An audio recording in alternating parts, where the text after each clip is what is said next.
it is not unusual that when people at night or a moment of their leisure, when they intend to sleep but are not able to sleep, they sometimes begin to count. Many of them count blessings, while others count sheep, and some other tragically count the losses they suffer. So it is for the victims of the people of Eastern Europe, particularly in a country like Ukraine. 1,000 days have passed since the moment when many, perhaps most of them, woke up suddenly, not merely with the news, but also with the dreadful noise of airplanes, ships, tanks invading their country, dropping bombs, shooting shells, and destroying many of their fellow countrymen, women, including the infirmed, the elderly, the handicapped, and no doubt children and babies. The most innocent of the innocent. 1,000 days have gone by. Many, if not too many, of them are still counting their loss. Sleep has fled from many of their eyes. Counting of sheep is now forgotten. Counting of blessings for many of them has become not merely the past, but perhaps a legend.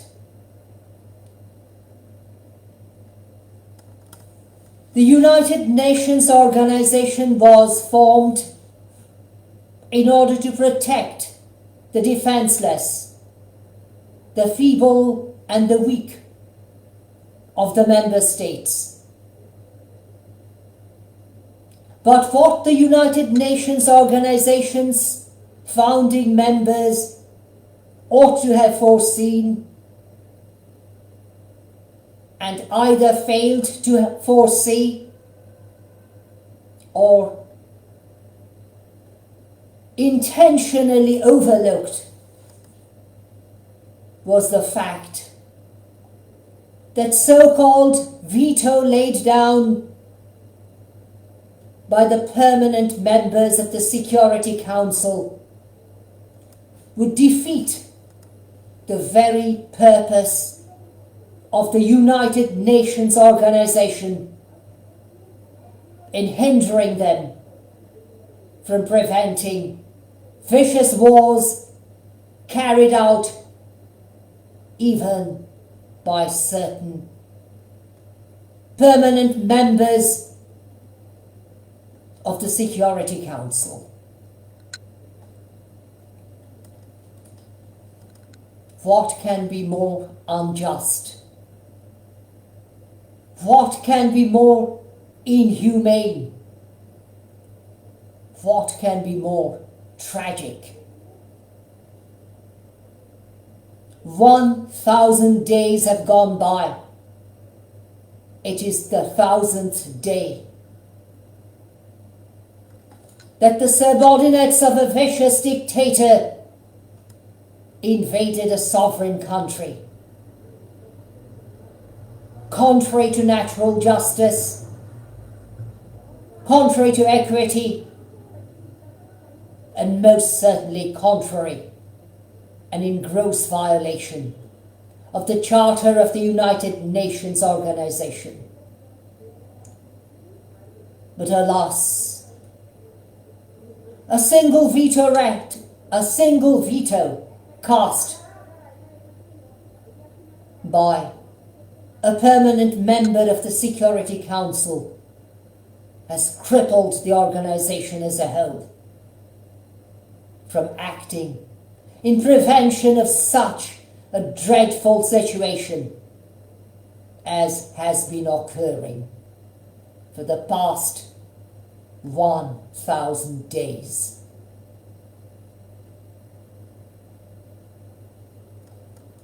Hospitals treating babies and children are being undershelled, destroyed,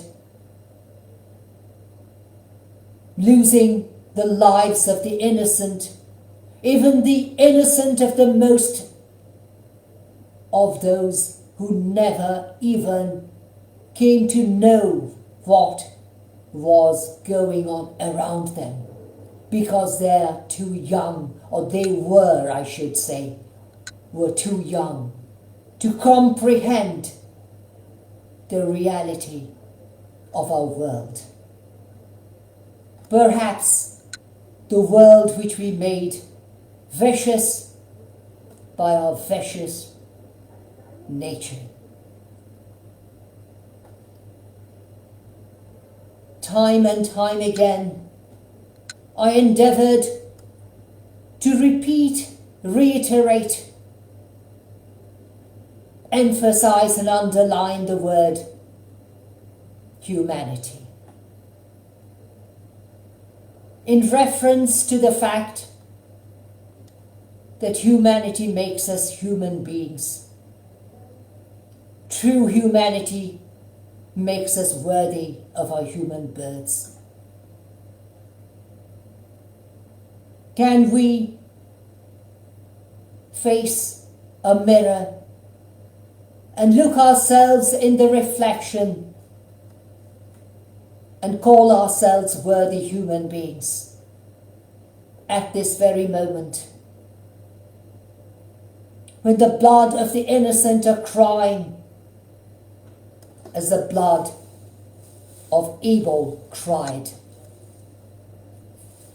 number of 1,000 years ago, even according to the sacred Torah or the Holy Bible.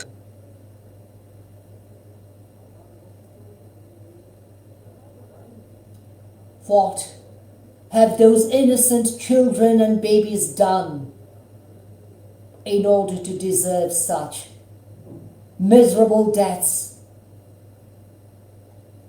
even before they're recognized?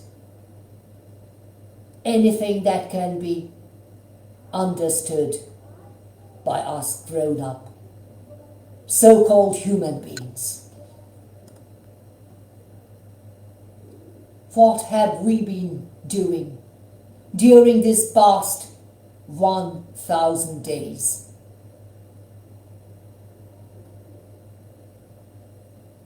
I also mentioned on a number of occasions, even in the course of my live telecasting, like the one which is taking place at this very moment. A question I asked my own self, and with all due respect, I put the same question before my fellow global citizens. When are we going to wake up? We have far greater challenges ahead of us And even at this very moment,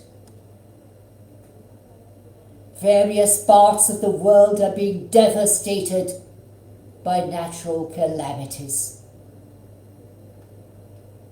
Hardly 3 weeks ago, parts of the Kingdom of Spain were battered by severe rainfalls causing flash flooding and deaths in consequence of the same. Not much earlier, the Philippines confronted dreadful typhoons and even they did so in the very recent past. I'm recovering from a flu. My speech may not be normal, let alone the fluency of my speech at this very moment. But I dread even to imagine that I would be in one of those houses which are likely to be bombed even tonight or shelled during the next few moments, as it is happening in Ukraine at this very moment.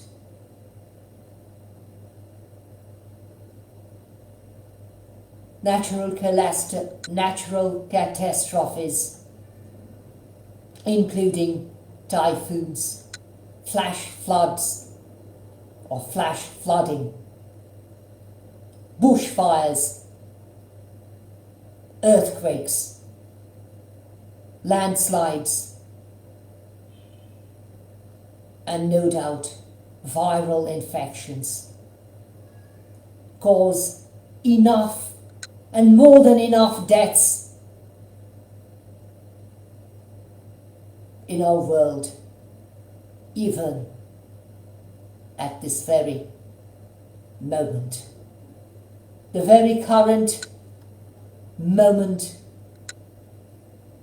in the course of which I'm addressing you, my beloved and respected friends and viewers of this live telecasting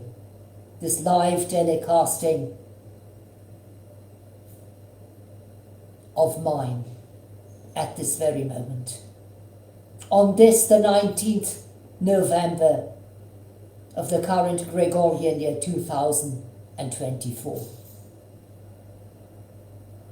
How dreadful is the situation for all those who don't know whether they will see another sunrise or even a sunset in some parts of the world.